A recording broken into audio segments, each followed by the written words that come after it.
नमस्कार। प्रस्तुत है आज का चिंतन। जीवन एक खेत है, उसमें प्रगति और सफलता की फसल उगाई जानी है। तो ऐसे विचारों का मन क्षेत्र में आरोपण करना चाहिए जो प्रगति के लिए आवश्यक शक्ति का उद्भव कर सकें।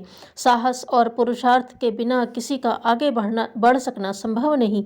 आलस्य और अनियमितता का अवरोध रहते कोई व्यक्ति किसी प्रयोजन में सफल नहीं हो सकता। इन दुर्बलताओं को हटाने के लिए खेत में खरपतवार उखाड़ने, जोतने की तरह हमें किसान का अनुकरण करना होगा। विचार बीज हैं, जीवन का स्वरूप उसी की लहराती हुई हरी भरी फसल है। आशा है अन्न की राशि। मन क्षेत्र में किन विचारों को स्थान मिले, इसके लिए अत्यधिक सतर्कता की आवश्यकता है। कुछ भी कैसा भी बीज बो देने से कुछ भी उग सकता है और उपलब्धि कैसी भी हो सकती है। बीज की ओर से उपेक्षा बरतने वाला किसान अभीष्ट फसल काटने में सफल मनोरथ कैसे होगा। प्रगति के लिए प्रयास बहुत किए जाते हैं, पर यह भुला दिया जाता है कि निर्धारित दिशा में प्रेरणा देने वाले और पथ प्रशस्त करने वाले वाले समर्थ विचारों की अभीष्ट मात्रा संकलित कर ली गई या नहीं। वैयक्तिक दोष दुर्गुणों की कटीली झाड़ियां प्रगति के पथ को अवरुद्ध और दुरूह बनाती हैं। यह दुर्गुण और कुछ नहीं, उन विचारों के प्रतीक प्रतिनिधि हैं जिन्हें बहुत समय से ज्ञात या अज्ञात रूप से संजोए जमाए रखा गया है।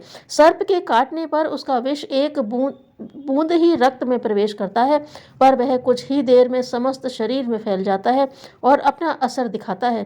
कुविचार सर्प दंश की तरह हैं, वे ही अपना विस्तार करके दोष दुर्गुण के रूप में फैल जाते हैं। कहने की आवश्यकता नहीं कि आंतरिक शत्रु मनोविकार बाहर के शस्त्रधारी शत्रुओं की अपेक्षा 1000 गुने अधिक बलिष्ठ और घातक होते हैं। दूर रहने वाले बाहरी शत्रुओं से बचने और उन्हें निरस्त करने के अनेक उपाय हो सकते हैं, पर अहरनिश साथ रहने वाले इन घर के भेदियों को क्या कहा जाए। आस्तीन के सांप की तरह वे सदा विघातक ही सिद्ध होते हैं। क्षयग्रस्त, दुर्बल और मरणासन्न शरीर वस्तुतः उस रोग के विषाणुओं का ही खाया हुआ होता है। घुन का कीड़ा चुपचाप लगा रहता है और विशाल शहतीर को खोखला कर देता है।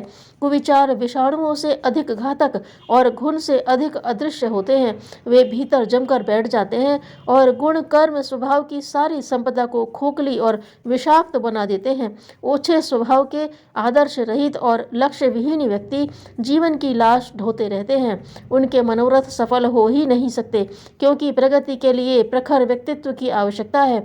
सफल जीवन जीने की आकांक्षा यदि साकार करनी हो तो पहला कदम आत्मनिरीक्षण में उठाया जाना चाहिए। अपने विचारों, मान्यताओं, आस्थाओं आदि की समीक्षा करनी चाहिए और उनमें जितने भी अवांछनीय तत्व हों उन्हें उन्मूलन करने के लिए जुट जाना चाहिए। यह तभी संभव है जब उनकी स्थान पूर्ति के लिए सद्विचारों के आरोपण की व्यवस्था बना ली जाए।